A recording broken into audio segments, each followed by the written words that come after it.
So I was reading in the paper today that traffic is down to 1955 levels in London.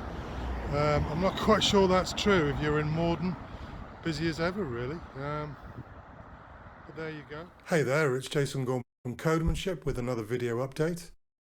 I've just been for my daily exercise. I went for a walk in Mordenhall Park nearby, and the sun is shining. It's a spring day, beautiful day.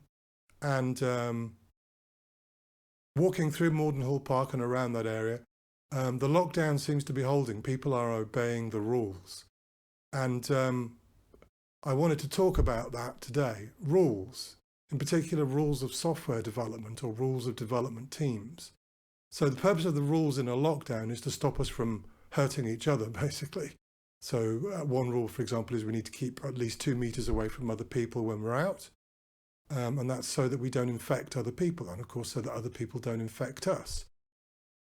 There are similar kind of rules, a sort of developer etiquette, if you like, when you're working on a team that stops us from hurting or getting in the way of other developers. For example, if you're about to check in your code, it's a good idea to run your tests locally and make sure that what you're about to check in isn't going to break the build. If you break the build, that becomes everybody's problem. It holds everybody on the team up. So we don't do that. And there are all sorts of rules and etiquettes, if you like, for developers. And most developers, most teams sort of follow the rules, but you do get the occasional person who doesn't think the rules that apply to them. Now, as a tech lead, as a lead developer in the past, I've always felt it was very important to lead by example. And I've met a lot of senior technical people, a lot of tech leads and architects who don't eat their own dog food. They don't think the rules that they set should apply to them. Somehow they give themselves a get out of jail free card. I absolutely think that's the wrong way to go. I think you need to lead by example. Less experienced developers need to see that you really do what you do, rather than sort of do as I say, not as I do as I do. How you establish that is very, very important. If you dictate those rules, I think also I found that doesn't work so well on teams. It's better if the teams come up with the rules themselves, and then it's kind of democratic, and then we all live by them, including the tech lead.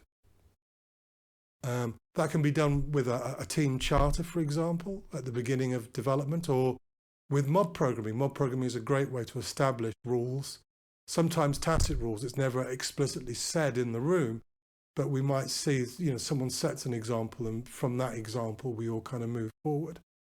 But those examples, those rules, those good habits, that developer etiquette is very, very important if you're working on a team. And it's important between teams to stop teams from bumping into each other and hurting each other. So rules are important. They're there for a reason. Obviously, there will be occasions when the rules don't make sense. For example, I was reading the news this morning, someone was arrested for swimming by themselves in the sea, because that apparently breaks the rules of social distancing. Sometimes you've got to apply common sense and not just rules. But those rules are usually there for a reason, as long as they've kind of evolved to address real problems, to allow teams to work together in harmony, as it were, then I think they're a good thing. And I think particularly if you're in a leadership position, you should lead by example, and you should eat your own dog food, follow your own rules. Anyway, that's me for another day. The sun is shining, whether you enjoy it from your window or whether you're going outside today for a walk, or you have a garden if you're lucky, or a balcony, then I hope what feels like the real first day of spring, is going well for you. Stay safe until the next time.